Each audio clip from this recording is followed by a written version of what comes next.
Somebody ought to talk to Rubio and take him into a mental hospital and give him the treatment he so desperately needs, because this can't go on much longer. Now, I want to read something to you that has nothing to do with Rubio or Trump or Cruz or the Oscars. I'm going to read it to you, then I'll tell you where it's from. I'll just read it cold. The conservative movement is dead. I take no pleasure in making that observation. Let's face facts.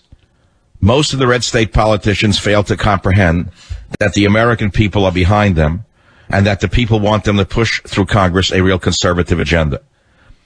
I wish that those empty suits and skirts would provide the leadership necessary to defend America from those who would do her harm instead of taking the side of the enemy.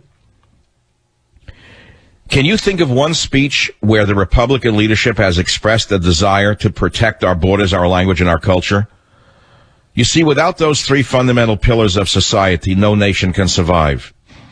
Except for a few minor utterances about cultural issues with little or no follow-up, there has been scant support for these conservative principles or values. On my radio show over the last 10 years, people have repeatedly called, expressing their fears that our national sovereignty is diminishing and that this country will be sold out to an international New World Order.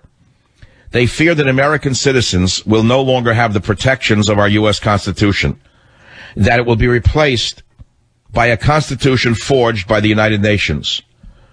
No longer will we have the Bill of Rights to protect us. It will be a new watered-down Bill of Wrongs for the new ruling bureaucrats. And then the examples were given.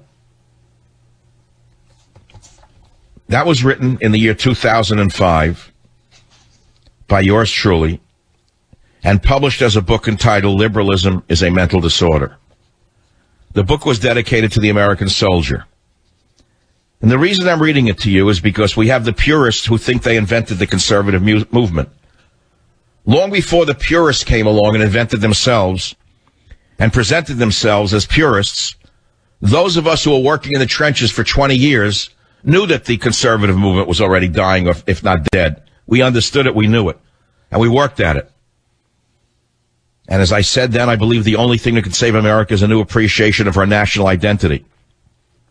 And I quoted Oliver Wendell Holmes Jr. when he wrote, "As life is action and passion, it is required of a man that he should share the passion and action of his time at the peril of being not to have lived."